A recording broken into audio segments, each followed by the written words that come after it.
and what medium you usually work with, just to get that down. My name is Ted Barr. I'm here in Truth or Consequences, New Mexico. Usually I work with tar, acrylic, oil colors, a combination of those in layers, but this time when I came here I did something totally different. What did you do that was different?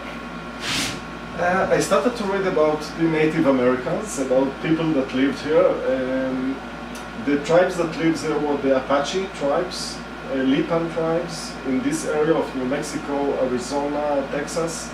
And when I started to learn a bit about their culture, their religion, their beliefs, what came out on the canvases was masks. Indian masks, Native American masks, and their way of expressing their life through those masks. The usage of those masks were of shamans, the spiritual leaders of the tribes, and this is what I'm doing, painting masks. Can you talk a little bit about how that relates to your own culture or your religious upbringing? Like what made you feel like you related to these masks? What drew you to them? When I started to learn about the culture, about the Native American culture, I was really amazed about the similarity there is between, I'm from Israel, so I'm Jewish, between the Jewish culture and their beliefs. And I never thought in this way. I never thought, about the comparison or what is the Native American beliefs has to do with Judaism, but there is a certain kind, when you go deeper into the Jewish tradition, in the search of Kabbalah, of the most spiritual understanding of Judaism, and when I read those articles about the Native Americans, the way they saw life, and the way they saw afterlife, and the way they saw that actually we are not living in a separated world, that everything is connected. We speak the same things in Judaism, in Native American religion. By the way, almost in any religion I research, the Aborigines in Australia speaks about the same thing. The Maya tradition, the same things. The Shinto in Japan, the same thing. What are some specific examples of the things that you're talking about?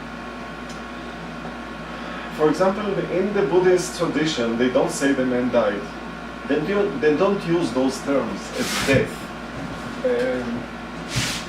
In the Buddhist tradition, they say when a man is dying or is dead, they say he left his body. So there is a physical body. We are coming in a certain kind of physical shape. The shape has to do, it's holding something. And about this something, all the religions speaks about exactly this something. So the Native American speaks about this same something. They don't call it spirit. They can call it other names, but it doesn't matter. Okay, so what I'm hearing is all religions talk about a relationship between the body and the spirit and what that has to do with the afterlife. Can you talk about how are you expressing that in your paintings? I don't sign my name on the paintings. There isn't Ted Barr in any painting of mine, only in the very previous paintings about 20 years ago. But I developed a certain kind of symbol, and this symbol is derived out of 35 white dots. It's not a straight line, because life is not a straight line, and it's 35 white dots because there is a meaning of those numbers. There is a meaning of 3, there is a meaning of 5, and there is a meaning of the combination between them. The summing up of 3 and 5 is 8. 8, almost in all religions, symbolizes eternity. 8. And I haven't yet searched the meaning of numbers in the Native Americans' religion. But this is the next step. Yeah. But in the painting that you're doing, like the type of paintings that you're doing right now with the masks and everything, how is that talking about the relationship between the spirit and body and the similarities between religions? You see this painting, this one? This is the last painting that Antonio, can you focus on this painting? I'll do that after. This is the last painting I painted. This is a shaman mask, an Eskimo shaman mask. The Eskimos was a certain kind of Native Americans as well, living in the north. The figure there is upside down, and there are two heads. So the heads are in the air, the feet, the hands are in the ground, the feet are in the air. And there are two faces, one upward and one downwards.